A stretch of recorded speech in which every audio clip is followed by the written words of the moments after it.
Josh, we'll kick off with The Independent now. Further evidence that left-wing politics is devolving into squabbling inter-ethnic special interest groups. Quite. Labour MP blasts Keir Starmer's Sunak attack ads for being Islamophobic. So this, we are talking about Zarah Sultana, and she is talking about the ads that I think they were April this year, where it was basically saying that that highlighting that number of adults convicted of sexually assaulting children under 16 who didn't go to prison, which is. There we go, there it is there. Wow. And with a picture of our Prime Minister, Rishi Sunak. Now, she is the one making the connection in her mind and saying that that is a sort of a diss or a trope of all Asian men. Yeah. But that isn't... It's a reach. So is she referencing? She's talking. Yeah. Is it what the grooming gangs? She's talking about the grooming gangs and stuff. But I don't think there are any Indian men. No, for a start, Sunak is Hindu, so that's that's the most grotesque.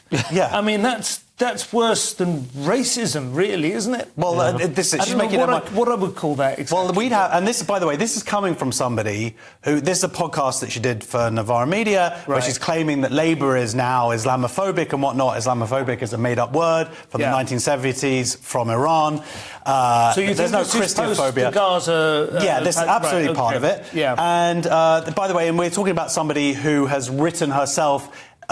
Tweet saying how she'd celebrate the death of Blair and Netanyahu, how that she referred to as Jewish student as a whitey, which is a derogatory term for a white person, and backed violent resistance from Palestinians and said that's legitimate. I mean, it's the hypocrisy. Nick, it does seem, doesn't it, that there is a worrying, grip, let's say, that Islamic pressure groups, Islamic interests have on the Labour Party now. Absolutely. I mean, and then Josh almost said the word that I thought the word projecting, which is what it seemed like she was doing. No one thought this was racial. It was a tasteless ad, but it didn't seem like Islamophobic. Certainly didn't seem racial.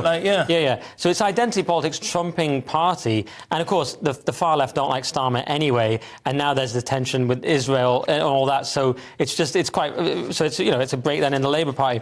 And she says this interesting quote. She says we need to look at how treating all people fairly. I think we're seriously lacking in that area, which is true, but not for the reason she thinks. I mean, the problem Labour has is with antisemitism and now with Israel and in this conflict. So she has a sort of completely, to me, but it has it completely backwards. I agree. And also Starmer did that he did that Islamophobia Awareness Month recently. So he's actually bending over backwards to accommodate Muslims. Can I say one more thing, just to add to what you're saying here? She's saying that someone went along, like some sort of Labour Party official said, that the strategist said that they're hemorrhaging Muslim voters because of Sir Keir's work tackling anti-Semitism. Now, why would tackling anti-Semitism lead to hemorrhaging of Muslim voters? Because there is a problem in Islam with anti-Semitism. It is perceived to be a zero-sum game, isn't it? That's the reality. Yeah. And it's a terrible reality that we're all confronting, I think, for the first time, Well, not me. It's flared up. No, fair enough.